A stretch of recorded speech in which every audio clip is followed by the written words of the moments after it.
பொதுவாக வெற்றிடத்தை காற்று மட்டுமே நிரப்பும்.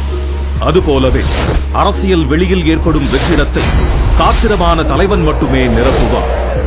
அரசியல் உலகின் அறமும் அதுதான், தவமும் அதுதான், வரமும் அதுதான்.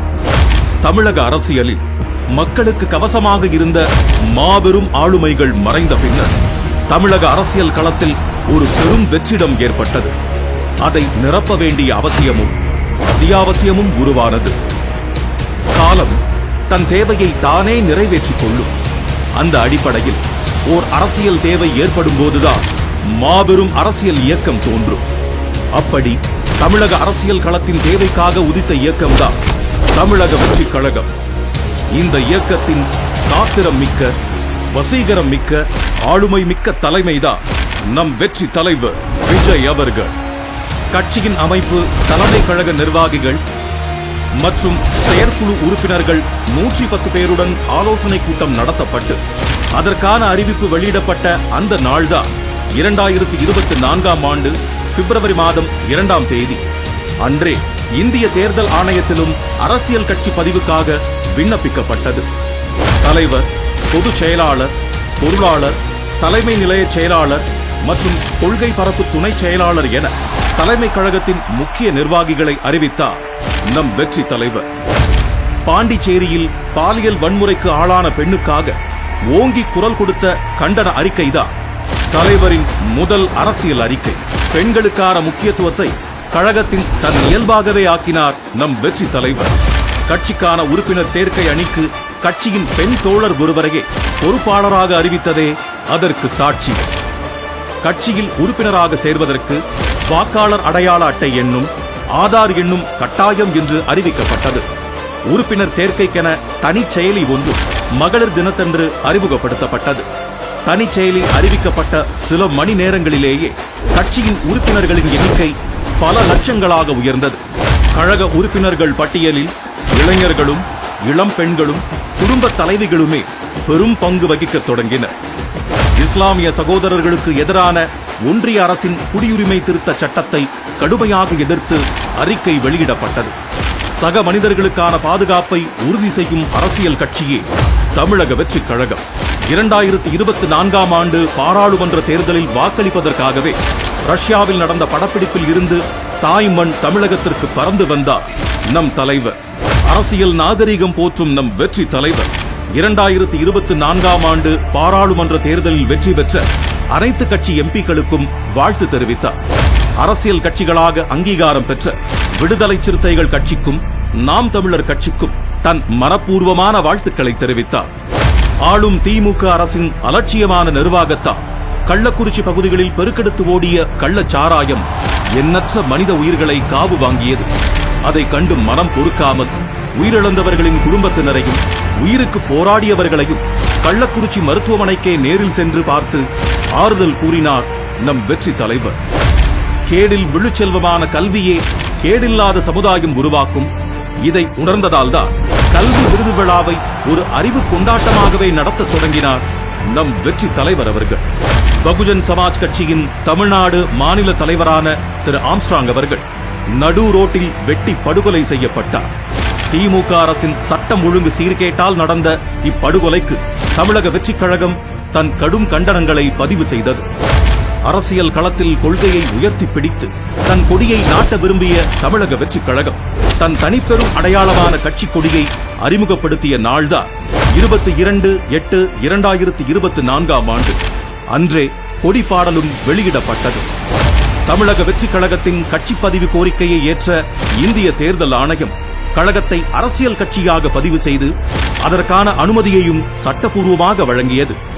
தந்தை பெரியாரின் பிறந்த நாள் அன்று சிங்கத்தின் குகைக்கே சென்று சிறப்பு செய்தது போல தந்தை பெரியார் உலவிய பெரியார் திடலுக்கே சென்று மலர் மரியாதை செய்தார் நம் தமிழக வெற்றிக் கழக தலைவர்.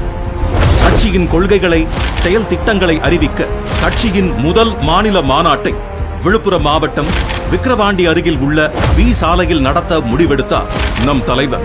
அந்த மாநாட்டிற்கு வெற்றி கொள்கை திருவிழா என்றும் பெயர் சூட்டினார். அதற்கான அறிவிப்பையும் வெளியிட்டார்.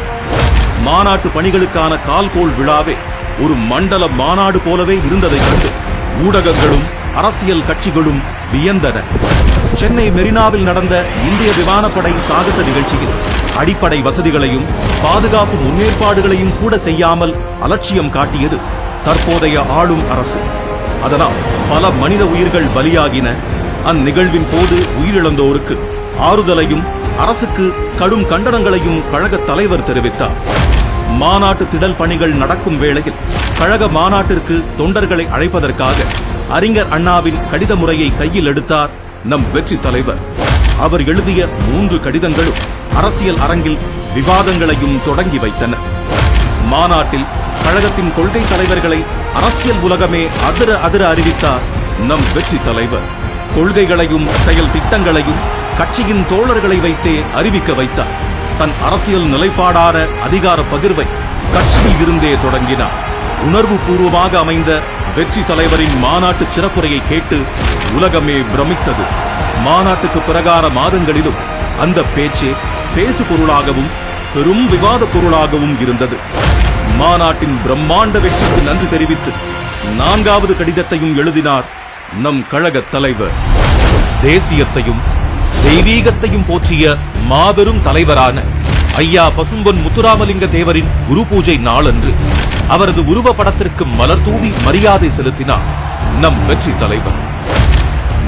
மாநாட்டு திடலில் திரண்டிருந்த கட்டுக்கடங்காத மக்கள் வெள்ளத்திற்கு அணை போட இயலாத சூழலில் மக்களின் பாதுகாப்பு கருதி தீர்மானங்கள் நிறைவேற்ற இயலாத சூழல் உருவானது. அதனால் மாநாட்டு தீர்மானங்களை நிறைவேற்றுவதற்காகவே கழகத்தின் செயற்குழு கூட்டம் நடத்தப்பட்டு அதில் 26 தீர்மானங்கள் நிறைவேற்றப்பட்டன.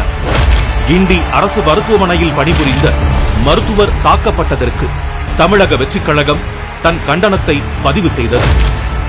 திருவண்ணாமலை பகுதியில் நிலச்சரிவின் போது நடந்த உயிரிழப்புகளுக்கு தன் இரங்கலையும் வருத்தத்தையும் பதிவு செய்தது தமிழக வெற்றிக் கழகம். அரசின் பேரிடர் முன்னேற்பாடுகளில் இருந்த தொய்வை சுட்டிக்காட்டியதோடு குட்டியும் காட்டியது. தமிழக வெற்றிக் கழகத்தின் கொள்கை தலைவர்களில் ஒருவரான அண்ணல் அம்பேத்கர் பற்றிய எல்லோருக்குமான தலைவர் அம்பேத்கர் நூல் வெளியீட்டு விழாவை விகடன் குழுமம் நடத்தியது. விழாவில் நூலை வெளியிட்டு பேசினார் நம் வெற்றி தலைவர்.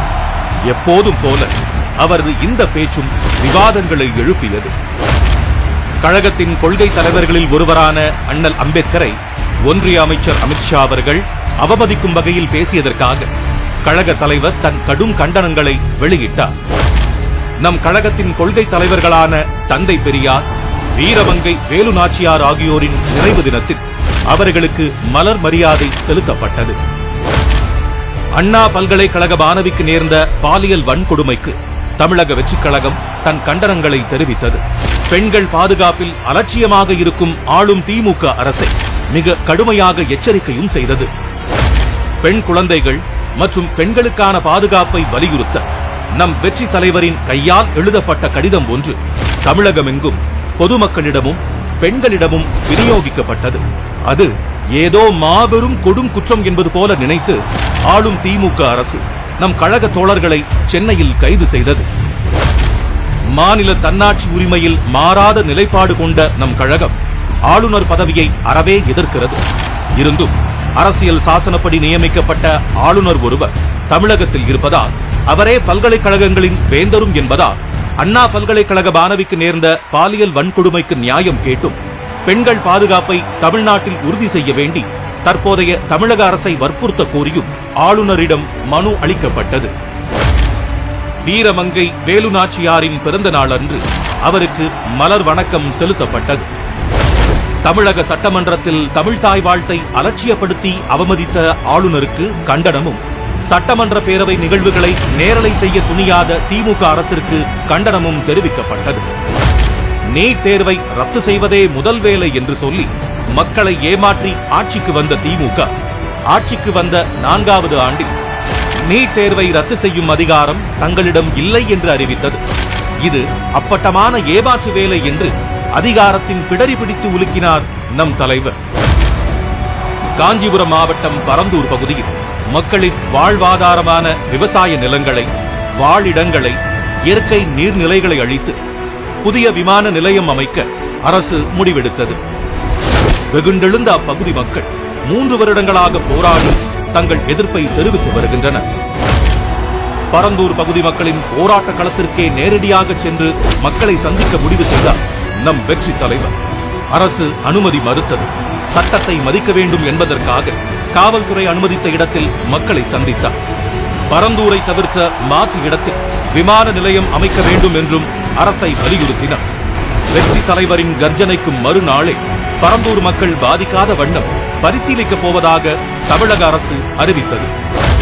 அரசியல் மைதானத்தில் தனக்கு எதிராக வீசப்படும் அத்தனை பந்துகளையும் அடித்து ஆடவும் அவசியமான வேளைகளில் தடுத்து ஆடவும் தெரிந்த இயக்கம்தான் நம் தமிழக வெற்றி கழகம். இதோ இப்போது கழகம் தன் 2ஆம் ஆண்டில் அடியெடுத்து வைக்கிறது. 2026ஆம் ஆண்டு சட்டமன்ற தேர்தலை இலக்காக கொண்டு களமாட தொடங்கியிருக்கும் தமிழக வெற்றி கழகம் அரசியல் வானில் நிரந்தரமாக ஒளிரும், தன் நேர்மையாலும் மிளிரும். இனிவரும் ஆண்டுகளிலும் நம் வெற்றி தலைவர் வழியில் செல்வோம், வெற்றி வாகை சூடுவோம்.